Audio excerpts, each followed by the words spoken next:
On repart les amis, donc on repart. Alors, mais c'est assez fascinant quand même comme tout se tient, quoi. C'est ça qui est toujours intellectuellement, je trouve, très stimulant. Et alors, j'ai décidé, on en reparlera une prochaine fois, qu'on laisse de côté le Proche-Orient, qu'on laisse de côté les recompositions d'alliances après justement l'arrivée des talibans en Afghanistan. On en reparlera dans quelques jours.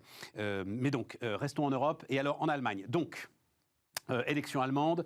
Alors, les derniers que j'ai vus, là, Mathias, mais globalement, c'est toujours les mêmes ordres de grandeur. Le SPD, donc 25%, la CDU, 20%. On rappelle qu'on vote pour un parti et non pas pour un candidat. SPD, 25%, CDU, 20%, les Verts, 16%, les libéraux, 13%. Et donc, Olaf Scholz, le candidat SPD, a l'air parti pour succéder à Angela Merkel. D'abord, est-ce que c'est aussi simple? Et si c'est le cas, qu'est-ce que ça change? Olaf Scholz, qui est aujourd'hui vice-chancelier, c'est ça, et ministre des Finances. Ministre des Finances, qui n'est pas le ministre de l'économie, c'est pas comme chez nous, voilà, ministre des Finances. Alors, moi, je me méfie toujours un peu des sondages, mais il y a une chose qu'incontestablement ils indiquent, c'est les dynamiques. Ouais. Et on sait que ce qui compte en politique, c'est la dynamique.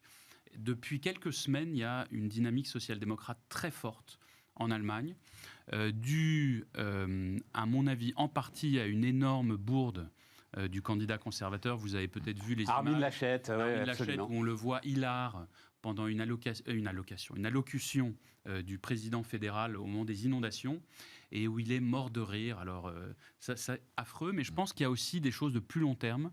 Et je pense que le SPD est en train peut-être de réussir un pari, c'est d'être, lui, le parti de la continuité, d'une forme de continuité avec la chancelière. Donc de capter une part de l'héritage. Je rappelle qu'elle a des niveaux de popularité dont tous les présidents français au long des dernières décennies sans doute n'auraient pu que rêver, surtout au bout de 16 ans de pouvoir. Elle est appréciée, respectée, sans doute même aimée de ses concitoyens. Il réussit à capter cela. Ils sont dans une grande coalition, les sociodémocrates, avec les conservateurs depuis des années. Donc, indéniablement, il y a une part du bilan qui leur revient aussi. Et puis, ils réussissent à montrer, sans volonté de rupture, sans tout bouleverser, qu'il faut sans doute apporter des correctifs à ce bilan, en matière sociale en particulier. Ouais. La force de l'Allemagne aujourd'hui, c'est son économie. C'est une économie puissante, avec des entreprises de taille intermédiaire en particulier qui sont magnifiques, qui sont implantées aux quatre coins du pays, qui sont adossées à un capitalisme familial très fort, fidèle au territoire, innovant, le Mittelstand. Ah bah oui, le fameux Mittelstand. Le Mittelstand. Mais qui s'inquiète, Mathias, parce que, on a souvent parlé de modèle mercantile très fortement exportateur. Plus de 200 milliards d'excédents tout au long des dernières années. Et surtout, moi, le truc, à chaque fois que je le vois, ça me frappe, c'est plus que la Chine. Oui, et c'est beaucoup plus que nous qui sommes... Ça dépend des années, mais l'excédent commercial allemand a assez régulièrement, sur ces 10 dernières années, été supérieur à l'excédent commercial chinois. C'est un truc de dingue. Sauf que les meilleures choses ont une fin. Et que ce qu'on vient de décrire sur la Chine, vous me racontiez, Laurence, la double boucle, la Chine qui veut plus compter sur ses propres forces, sa consommation intérieure, etc. Les Allemands le savent, ça, évidemment, plus la mutation de l'industrie automobile. Donc, il vient au bon moment aussi pour réorienter un modèle économique. Mais il y a une réorientation vers l'Est, jusqu'à la réunification, en gros, et un peu après, l'ancrage européen, puis zone euro était très fort, et puis il y a une réorientation vers l'Est, Europe de l'Est, puis Chine et Asie. Ce qui est vrai aujourd'hui, c'est y compris pour les raisons qu'on a indiquées tout à l'heure, c'est la potentielle instabilité demain de cette partie-là du monde. L'Allemagne a intérêt à réorienter les choses, d'où sans doute un retour à l'Europe plus volontariste que ce que nous avons pu connaître, d'où peut-être, je l'espère, je fais partie de ceux qui souhaitent ça ardemment, une intégration franco-allemande aussi plus forte dans les prises de décision. Nous verrons, là aussi toujours méfiance, mais c'est comme le Pacifique, c'est aussi un peu d'utopie, un peu de rêve, heureusement, et avec quand même des avancées extrêmement fortes. Anecdote, je faisais mon service militaire en Turquie en 1986, et il y avait des discussions d'unification des ambassades France et Allemagne. C'était la France-Allemagne. Oui, mais rien ne s'est passé, rien. Mais c'est malheureux parce que dans certains, honnêtement, il y a des parties du monde où ça ferait sens en plus. Ouais. Moi, je crois beaucoup à à la fois à ce que certains domaines restent de souveraineté, mais on voit bien que les choix énergétiques, par exemple, politique énergétique française et allemande, qui sont totalement divergents, qui ont été élaborés chacun dans son coin, sans concertation, sans annonce, on voit bien que ça a un impact géopolitique, que ça a aussi un impact de politique intérieure. Enfin, ces bouleversements-là, si on veut remettre de la rationalité au cœur de l'Europe, il y a quand même intérêt à les construire ensemble. Et même Scholz, c'est le gars qui sur les peut sujets faire ça. migratoires. On verra d'abord, c'est les électeurs qui vont décider ce qu'il en est. Et puis, on l'a pas dit, mais sa popularité personnelle très élevée. est très élevée, bien plus élevée que celle du SPD. Parce qu'il est, ensuite j'arrête, mais parce qu'il est d'abord crédible, c'est un homme d'État, c'est une gauche de gouvernement. Je me permets de rappeler ça aussi, c'est-à-dire que la gauche gagne quand elle est crédible et quand les gens se disent qu'en confiant les clés du pays, ce ne sera pas une grand n'importe quoi du matin au soir, mais qu'on sera centré sur les grands sujets et les grands enjeux, et que l'exercice du pouvoir sera fait de manière convenable. Tout dernier point, on sait que c'est un mode de scrutin très différent du nôtre. Donc ensuite, il y aura des tractations de coalition, parce qu'il y a une chose qui semble à peu près certaine, c'est qu'aucun parti ne pourra gouverner seul. Et donc là, en fonction du résultat, et parfois ça se joue à pas grand-chose, vous pouvez avoir des réorientations très fortes, à droite, au centre, vers l'écologie, et c'est pour ça que le soir du scrutin sera passionnant. Alexis, vas-y. Pour rebondir sur ce que disait Mathias Feckl, c'est intéressant parce qu'on est vraiment dans une dynamique assez extraordinaire. Il évoquait les dynamiques et c'est exactement ce qui se passe en Allemagne. J'ai commenté dans notre émission, juste avant l'été, les élections en Allemagne et en disant finalement c'est intéressant, ce qui est en train de se profiler, c'est un duel entre la CDU. C'était au moment où Armin Laschet a été choisi plutôt que Markus Söder, vous savez, qui est celui qui dirige la Bavière et qui est du parti cousin, le parti frère de la CDU, la CSU, mais qui n'est que en Bavière. Et Markus Söder est une personnalité très populaire au centre droit en Allemagne, ce qui n'était pas du tout le cas d'Armin Laschet. Et c'est quand même Armin Laschet, on va dire, dans le parti principal, CDU, lui, il a été légitime. Donc, il est choisi. Et à ce moment-là, la CDU est donnée encore plutôt gagnante. Et le duel, on le voit contre Annalena Baerbock, donc celle qui est choisie chez les Verts, qui est une femme qui a des qualités, qui s'exprime bien, qui représente une nouvelle génération, qui fait partie des Realos en Allemagne, chez les Grünen. Donc vous savez, les Verts, il y a les Fundis et les Realos. Donc les Fundis sont les durs, en gros les Français, l'équivalent des Français, et puis les Realos, ce sont ceux qui gouvernent. Comme, ça veut dire quoi d'ailleurs, Realos? Réaliste. Voilà, donc les Realos, comme Winfried Kretschmann par exemple, qui dirige le Baden-Württemberg, qui a été réélu encore, Baden-Württemberg, 11 millions d'habitants, le sud-ouest de l'Allemagne, Stuttgart, Mercedes, Porsche, qui élit régulièrement des Grünen. Donc vous voyez quand même, c'est ça un Realos, d'accord. Et donc Baerbock fait partie de ces... donc c'est ça, Annalena Baerbock. Et en fait, elle fait une mauvaise campagne. Bon, Laschet, effectivement, catastrophique. Elle a une histoire de plagiat aussi. De plagiat, derrière. C'est terrible. On Allemagne, déjà en France, ce serait, bon, on dirait, bon allez, on passe. En Allemagne, impossible. Là, elle plagie une partie de son livre, en plus ses diplômes, c'est pas très clair. Bref. Et Scholz, personne n'aurait vu le SPD remonter, surtout que Scholz, on le rappelle, a été rejeté par son parti il y a 2 ans. Et là, il est choisi parce qu'on dit, bon, de toute façon, il faut aller au casse-pipe. Et sauf que le casse-pipe, d'abord, il est maire de Hambourg, il a fait un très très bon travail, il a revitalisé complètement sa vie, il a fait un travail absolument remarquable. Il fait une campagne qui n'a rien de brillante, mais qui est très raisonnable, avec une affiche géniale. Il peut être la prochaine chancelière. Oui, génialissime. Et il reprend même la position. Donc, c'est du 2e degré, tout le monde le sait, mais ça fait rire les Allemands. C'est un humour très particulier, mais qui marche très bien en Allemagne. Et surtout, c'est quelqu'un qui rassure. Il est ministre des Finances et il n'a aucun problème avec la notion d'équilibre budgétaire. Ça lui va bien. On verra quand même. Juste peut-être dernier point, et je ne vais pas prendre la parole trop de temps sur Laurence, mais il y a quand même cette idée que je trouve assez impressionnante. J'étais avec mes amis allemands de mon entreprise la semaine dernière. On parlait bien sûr des élections. Et je les voyais douter. C'est-à-dire que c'est incroyable, des gens qui sont dans le business, qui se disaient, mais je ne sais pas encore pour qui je vais voter. Je pourrais voter pour les 3, parce que, bon, Laschet, ça nous rassure. C'est quand même la CDU, on sait où ça va. Mais en même temps, Scholz, c'était un type sérieux. Et puis, il faut quand même un élan écologique. C'est important. Et finalement, pourquoi pas. On verra. Je pense que beaucoup d'Allemands, au moment de voter, vont vraiment se reposer la question, qu'est-ce qui est peut-être le moins aventureux comme solution. Laschet est vraiment pas bon, très objectivement. Mais on est sûr qu'il va rester d'ailleurs, parce que je lis à droite à gauche que justement le Bavarois pourrait, au dernier instant, la CDU. 3 semaines du scrutin, même le meilleur remplaçant. Non, ils ont commencé hier des listes. D'accord.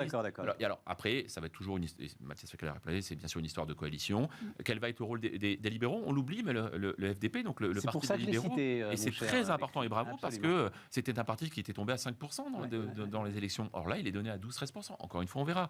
Mais Christian Lindner a sans doute un rôle à jouer. Bon, Laurence, sur l'idée, si on se met dans l'optique SPD, Scholz, etc. et tout, un peu ce que disait Mathias, est-ce que derrière, il peut y avoir un nouvel élan pour les constructions européennes? Enfin, qu'est-ce que ça change à la façon dont l'Allemagne regarde les choses et regarde l'Europe? Ce qu'on a dit, c'est que ce ne sera pas tant la figure du chancelier, même si elle est importante, c'est surtout la coalition qu'il y aura derrière, c'est-à-dire l'équilibre des pouvoirs.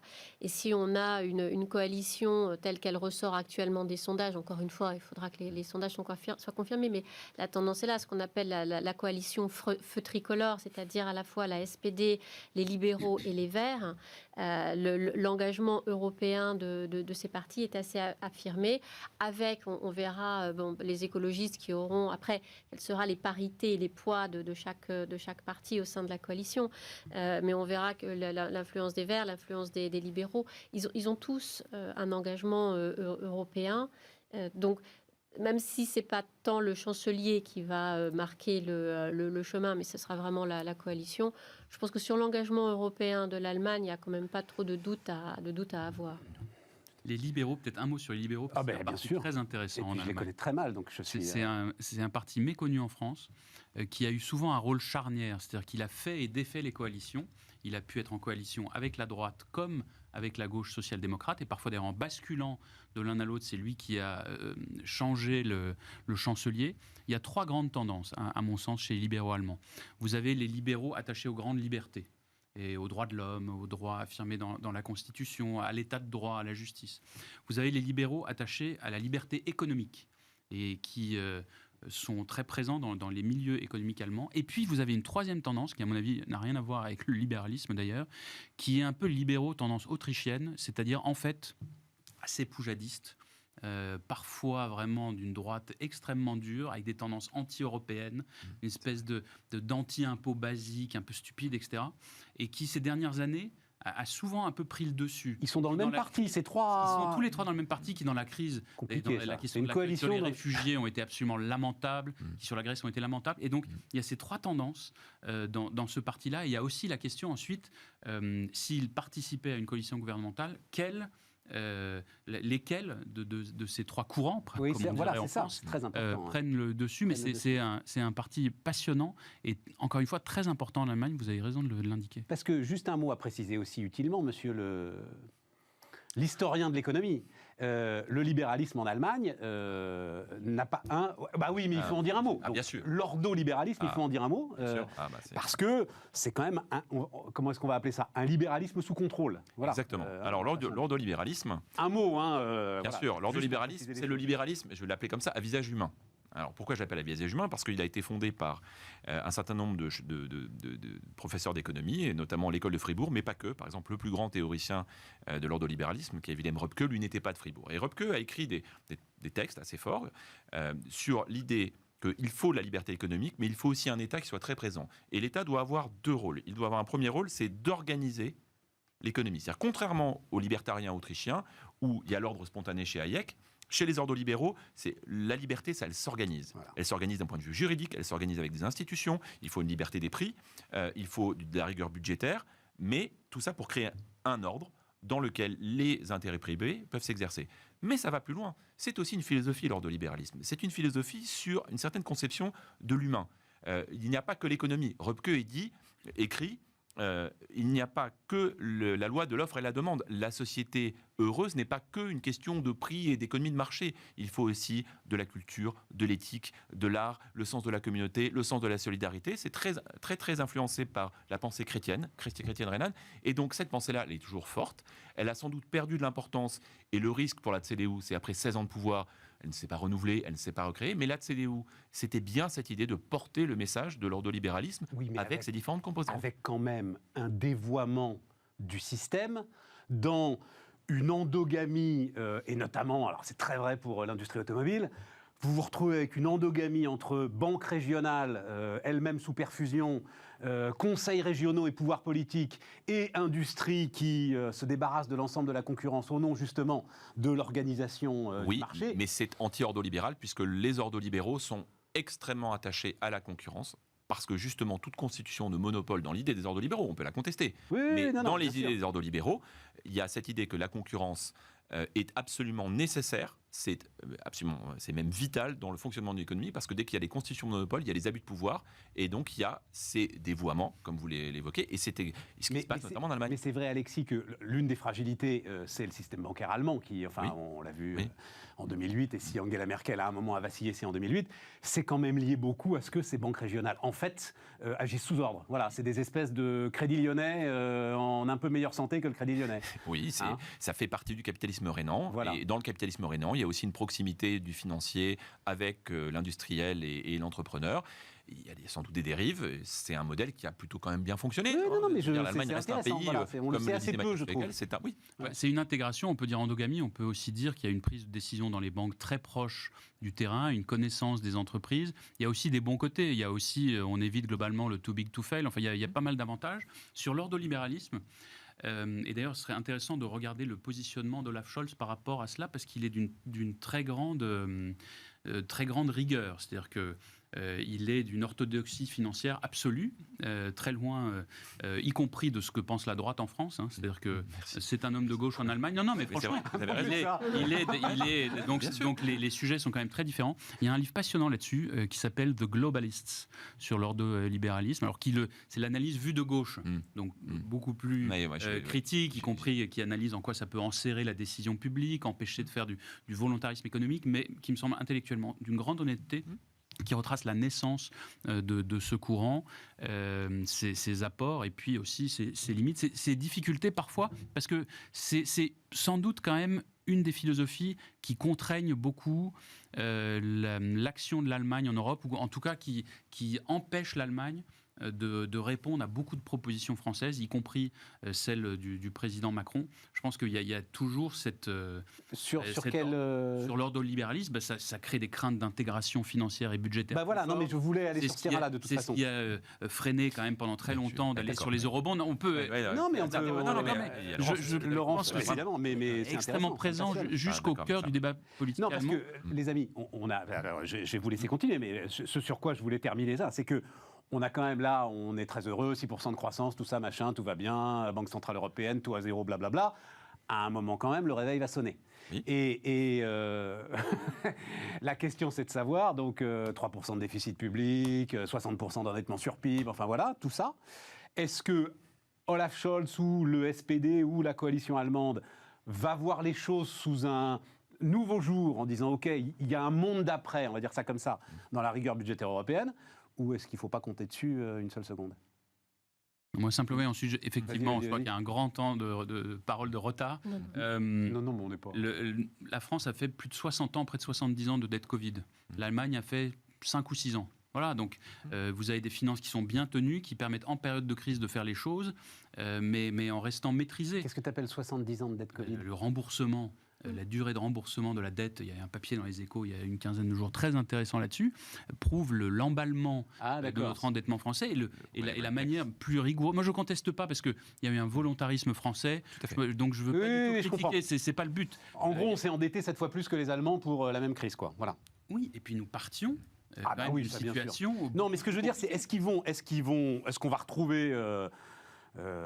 une attitude Schäuble, quoi, voilà, on va le dire ça comme ça. Oui, il est plutôt sur ces thèses, mais voilà, c'est ça. Laurence ? Oui, c'est vrai que l'Allemagne est partie dans la crise Covid avec un excédent budgétaire qui était, je crois, de plus de 50 milliards d'euros. Donc, par rapport à nous, c'était déjà plus facile pour Olaf Scholz de dire qu'il allait desserrer l'économie et subventionner son économie parce comme ça avait été bien géré avant, il avait déjà son coussin amortisseur. Et effectivement, aujourd'hui, au niveau européen, la France est vue comme un pays du Club Med. On n'est plus du tout, il ne faut plus du tout qu'on s'imagine qu'on est dans les pays du Nord. On ne s'imagine pas. Oui, il y en a quand même encore qui peuvent se l'imaginer. Donc oui, il faudra qu'on rende compte. Et le fait que les pays du Nord, du bout des doigts, et l'Allemagne de manière un peu plus volontariste, et puis parce qu'il y avait son poids au sein de l'Union européenne, et accepter le plan de relance, la mutualisation d'une partie... Les 750 milliards, etc. La mutualisation d'une partie de la dette, il faudra quand même rendre des comptes. Et c'est là que, sans critiquer ce qui a été fait dans les pays les uns les autres, on se rend compte par exemple que les Italiens, avec Mario Draghi, arrivent à peut-être mieux gérer ou vont peut-être mieux gérer, et que à la fois la dette Covid et ce qu'ils vont faire de l'argent qui va arriver. Et ce qui est intéressant, puisqu'on parlait du niveau européen, c'est de voir qu'aujourd'hui, l'Allemagne, Merkel s'en va, alors il y aura probablement une sorte de continuité en Allemagne. On va avoir des élections en France, on verra ce qui va se passer, mais aujourd'hui, l'homme un peu fort de l'Europe, ça pourrait être Mario Draghi. Qui, ça alors Ouais, mais oui, parce aussi. que C'est... Tout à fait d'accord. Et l'Italie, parce qu'il est en train de mettre de l'ordre en Italie, il s'est placé au-dessus des partis, parce qu'il a une coalition qui rassemble tellement tout le monde qu'il n'y a plus vraiment d'opposition. Il s'est placé très haut et à un niveau de technocrate, en disant mais moi je vais gérer. Et du coup, en Italie, il est très respecté. En Europe, il est très respecté. Et ce qu'il est en train de faire de l'Italie, alors malheureusement, la durée de vie d'un gouvernement italien est assez limitée. Et en plus, il y a l'élection du président de la République italienne qui va intervenir au mois de février. Et ça tente quand même aussi beaucoup élu par Mario Draghi. le Parlement, le président de la République italienne. Oui, mais bon, et c'est un poste qui ça amène des turbulences. Oui, parce que Mario Draghi s'y voit bien aussi, donc c'est une tentation pour lui. Donc, Ça pourrait être le prochain président. Voilà. Oui, mais à ce moment-là, il n'a plus de levier s'il fait ça. non, et justement, il n'a plus les leviers, mais il a un rôle moral, enfin le président joue un rôle moral, et comme il s'est placé au-dessus de tout, aujourd'hui, l'Italie est dans une bonne dynamique. Pour moi, c'est vraiment l'homme fort européen du moment. Mais ensuite, il va falloir voir comment ça évolue, notamment parce qu'il n'est jamais à l'abri. Alors, il ne peut plus y avoir d'élections législatives, enfin, il ne peut plus y avoir d'élections... les prochaines élections législatives, il ne peut pas y avoir de renversement avant, parce que le président italien ne peut dissoudre qu'une seule fois, il l'a fait, donc maintenant la législature actuelle ira jusqu'au bout, mais Mario Draghi peut partir avant. Il y a un tout petit complément d'information, et je suis absolument d'accord avec Laurence Daziano sur la stature, le rôle de Mario Draghi, avec en plus une campagne électorale qui commence en France, même si la France prend la présidence de l'Europe l'année prochaine. Mais il y a des résultats derrière. Et alors, c'est exactement mon point. C'est-à-dire que pour le moment, j'allais dire, Mario Draghi a rétabli une forme de cohérence, d'apaisement dans une société politique italienne qui était extrêmement animée, et très chahutée, mais il vient avec, dans les 750 milliards, l'Italie c'est plus de 200 milliards. Donc c'est le premier bénéficiaire du plan de relance européen. Donc il est dans la partie facile. Donc, il va y avoir une attente de tous les Européens, et notamment des contributeurs nets.